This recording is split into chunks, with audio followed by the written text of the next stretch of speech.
World kidney day సందర్భంగా స్థానిక ATM ఆసుపత్రిలో కేక్ కట్ చేశారు. అనంతరం డాక్టర్ శ్రీకాంత్ కన్సల్టెంట్ యూరాలజిస్ట్ ను కిడ్నీ సమస్యలు నివారణ తీసుకోవాల్సిన జాగ్రత్తల గురించి వివరించారు. వివిధ వయస్సుల వారికి కిడ్నీ లక్షణాలు ఎలా ఉంటాయనే విషయం గురించి తెలియజేశారు. నడునొప్పి, మూత్రంలో మంట తదితర లక్షణాలు కనిపిస్తే యూరాలజిస్ట్ ను సంప్రదించాలని ఆయన ఈ సందర్భంగా పేర్కొన్నారు.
నమస్తే, నేను డాక్టర్ శ్రీకాంత్, కన్సల్టెంట్ యూరాలజిస్ట్.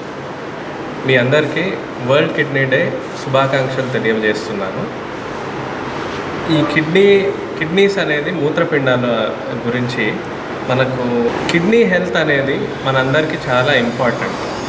దానికి మన ఆరోగ్యవంతమైన కొన్ని జాగ్రత్తలు నిర్వహించండి. లైక్ హైడ్రేషన్ కానీ, లేదా మీకు కిడ్నీస్ ఏదైనా సిమ్టమ్స్ వచ్చినా కానీ, లైక్ నడుము నొప్పి లేదా మూత్రంలో ఎలాంటి సమస్యలు వచ్చినా కానీ డాక్టర్ని ఖచ్చితంగా కన్సల్ట్ అవ్వండి. అండ్ మనకు కిడ్నీకి సంబంధించిన సిమ్టమ్స్ వచ్చి నడుము నొప్పి కానీ, మూత్రంలో మంట లేదా ఎక్కువగా మూత్రం రావడం, లేదా మూత్రం మొత్తానికి తగ్గిపోవడం, ఇలాంటి సమస్యలు వచ్చినప్పుడు ఖచ్చితంగా కిడ్నీ డాక్టర్ని సంప్రదించండి. ప్రివెన్షన్ అంటే మెయిన్లీ మనం అడిక్వేట్ హైడ్రేషన్, నీళ్ళు కరెక్ట్గా తాగడం, ఇది చాలా ఇంపార్టెంట్ విషయం. ఎస్పెషలీ మనకు వేసవి కాలంలో వేడి ఎక్కువ ఉన్నప్పుడు హైడ్రేషన్ అనేది చాలా ఇంపార్టెంట్. 2 to 3 లీటర్స్ ఖచ్చితంగా మనము ఒక్క రోజులో నీళ్ళు తాగాల్సిందే.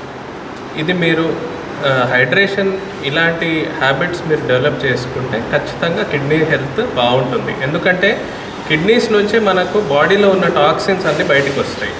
సో టాక్సిన్స్ బయటకు వచ్చినప్పుడు మనకు ఎలాంటి ప్రాబ్లం లేకుండా ఉంటుంది. దానివల్ల స్టోన్స్ కూడా లేకుండా ఉంటాయి. అట్లా కాకుండా మనం హైడ్రేషన్ ఒకవేళ తక్కువగా పెట్టుకుంటే అప్పుడు టాక్సిన్స్ అనేవి బాడీ లోపలే మిగిలిపోయి అప్పుడు వేరే రకాల ప్రాబ్లమ్స్ వస్తాయి.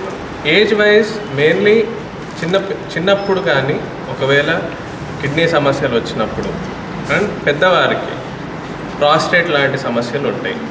ఏజ్ ఎక్కువ ఉన్నప్పుడు వాళ్ళకి ఎలాంటి ప్రాబ్లమ్స్ రావచ్చు అంటే యూరిన్ మళ్ళీ రావడం, నైట్ టైంలో ఒకటి లేదా 2 సార్లు కంటే ఎక్కువ సార్లు లేవడం మూత్రం పోయడానికి, మూత్రంలో మంట రావడం లేదా మూత్రం స్లోగా రావడం, ఇలాంటి ప్రాబ్లమ్స్ వచ్చినప్పుడు ఖచ్చితంగా ఒక 40 క్రాస్ అయిన వాళ్ళు యూరాలజిస్ట్ని కన్సల్ట్ అవ్వడం మంచిది ప్రాస్టేట్ గురించి.